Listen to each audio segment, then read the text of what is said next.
Several regions across France are experiencing record February temperatures as an early spring heat wave hits the country after 40 consecutive days of rain. The European Commission has asked Ukraine to accelerate the repair works on the Druzhba pipeline to defuse the energy dispute with Budapest. Sunshine, mild weather, and temperatures reminiscent of May. After 40 consecutive days of rain, France has been experiencing an exceptional heat wave since Tuesday, breaking records for the month of February, according to National Meteorology Agency, Meteo France. The southwest of the country is particularly affected. In Biarritz, the temperature has climbed to 27 degrees Celsius, 14 degrees above normal averages for this time of the year, and in Orthez, a reading of 28.3 degrees was recorded. Temperatures are expected to rise further in the coming days, according to the agency. Experts attribute this phenomenon to the increase in greenhouse gas emissions, which are causing global warming.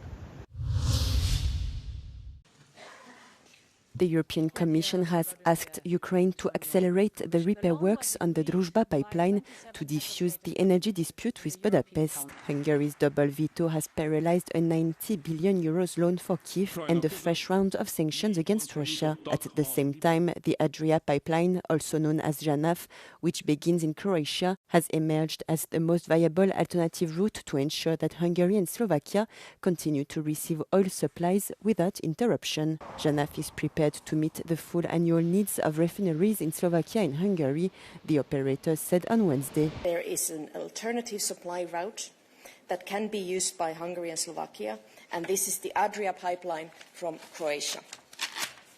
Croatia confirmed at the meeting that non-Russian crude oil is being transported through the Adria pipeline to Hungary and Slovakia. The two landlocked countries have insisted on their right to receive the Russian crude oil they have contracted through the Druzhba pipeline, which is currently non-operational.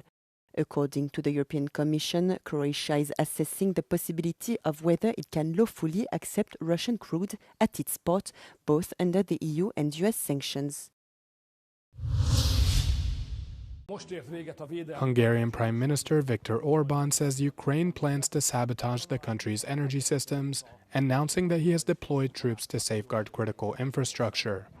The new measures are set to include increased police patrols and a ban on drone flights in some areas. The accusation escalates an already tense dispute between the two countries, which has undermined the EU's pro-Ukraine consensus.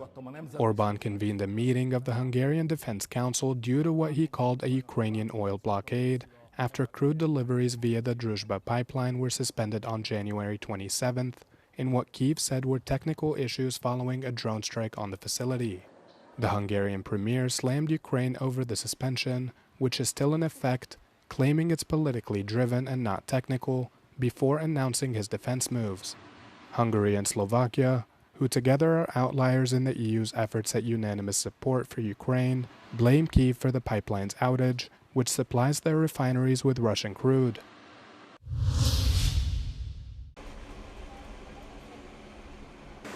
The Allied military drill Orion 26, France's largest military exercise since the Cold War, is ongoing in western France, with paratroopers being dropped over Brittany. The airborne maneuver involved around 1,500 paratroopers deployed between the French and British forces, testing the ability of European armies to work together. Notre régiment, nous sommes habitués à faire ce genre d'exercice.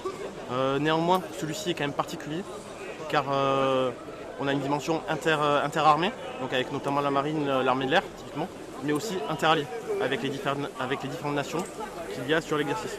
Typiquement, dans cet avion, j'ai 2 Britanniques qui sont avec moi. The 3-month drill, launched 2 weeks ago, mobilizes 12,000 troops, 25 ships and 140 aircraft. France and 24 countries are conducting large-scale military drills to prepare for high-intensity conflict amid escalated threats from Russia. Exercise Orion is an opportunity for both brigades to work together, to practice working together, to remind ourselves what we need to develop and what works really well. We're also working with the Italians on this exercise, and it's great to be jumping with the French, great to be jumping with the Italians and doing things together. The exercise uses a fictional conflict between two invented nations, Ireland and Mercury, as a proxy for the current Russian threat in Europe. German Chancellor Friedrich Merz has said China will buy up to 120 Airbus aircraft. He made the announcement during his trip to Beijing, where he met with Chinese leader Xi Jinping as the two world-leading economies sought to deepen ties. 世界越是电乱交织呢，中德两国要加强战略沟通，增进战略互信。 Prior to his departure to Beijing, Merz indicated he would press for a level playing field for German companies. Ich komme noch einmal zurück auf das Handelsbilanzdefizit. Das liegt zwischen Deutschland und China gegenwärtig bei über 80 Milliarden Euro. Das hat sich seit 2020, also innerhalb von 5 Jahren, vervierfacht. Diese Dynamik ist nicht gesund. Wir sprechen sie deshalb an und wollen Wege eröffnen, wie wir dieses Handelsbilanzdefizit zu unseren Lasten abbauen.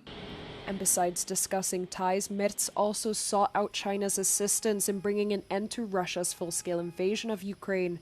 The German Chancellor stressed that Beijing cannot be left out of efforts to resolve global crises.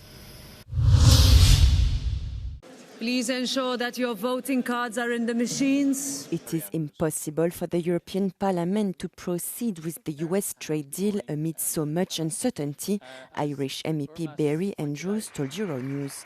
The deal was agreed by the US administration and the European Commission last summer, but the European Parliament has effectively paused it following a US Supreme Court ruling that declared part of Trump's tariffs illegal. Motivates, I find, is that there's so much uncertainty, and ultimately it's consumers and businesses that pay the cost for this uncertainty. So it's much more prudent, in my view, for us to wait until that legal certainty is provided.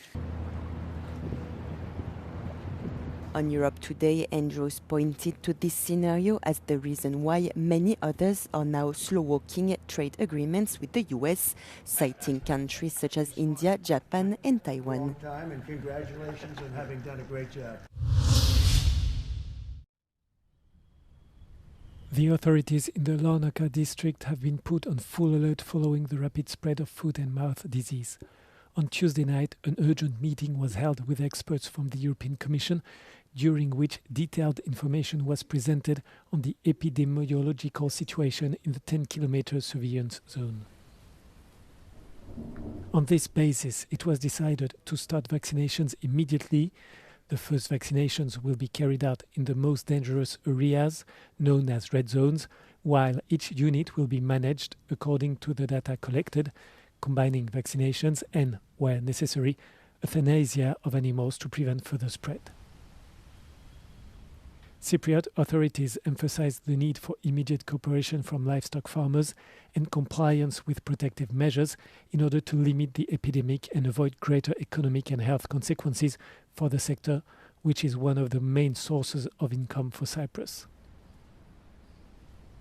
At the same time, some 20,000 vaccines are coming to Cyprus from the occupied territories, where it was first reported the epidemic of foot and mouth disease, and European Commission said that more than 500,000 vaccines will be sent to Cyprus. Lockdown measures and disinfections are ongoing, with authorities stressing the need for everyone to comply. The killing of drug cartel boss El Mencho sparked violence in parts of Mexico this week. The unrest caused travel disruption in popular tourist destinations such as the resort city of Puerto Vallarta. Many tourists were told to stay indoors, while flights to and from the airport were cancelled or rescheduled. Started about 8:15 in the morning, a series of explosions. And at first I wasn't quite sure what was going on, and then the next thing, burning cars, burning... Yeah, and that went on till early afternoon. Actually, I was in my room watching period 3 of the hockey game, and then it went out because all the TVs went out, right? And so we went out to the pool, and I was trying to get it on my phone, and that's when we all heard the explosion. We did not know what it was. Flight schedules and activity in popular vacation spots have since largely returned back to normal. And on Wednesday, the U.S. Embassy in Mexico stopped urging its citizens to shelter in place. The French government has named Christophe Leribaud as the new director of the Paris Louvre Museum, following the resignation on Tuesday of Laurence Descartes.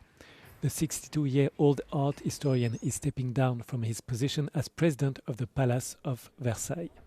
Il aura notamment à conduire des chantiers importants, majeurs pour l'avenir de l'institution. D'une part, la sécurisation et la modernisation du Louvre, et d'autre part, la poursuite du projet Louvre Nouvelle Renaissance. Leribaud's first matter at hand will be to address the crises that have erupted at the world's most visited museum after the spectacular theft of France's crown jewels in October last year.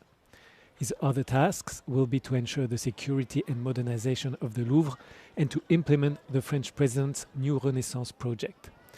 Last year, in the wake of leaked reports of its crumbling infrastructure, Emmanuel Macron announced a €800 million renovation plan, partially funded by raised ticket prices for non-EU citizens. These colors are gases responsible for star formation at the heart of our galaxy, the Milky Way. The photo was published on Wednesday by the European Southern Observatory. It reveals unprecedented details of these gases. So this gives us a window to understand how stars and planets form when they're really close and packed together, which we think is how most stars in the universe formed. The photo focuses on a region of cold cosmic gas more than 650 light-years across. It is the largest image ever taken by the ALMA antenna network in the Atacama Desert in Chile.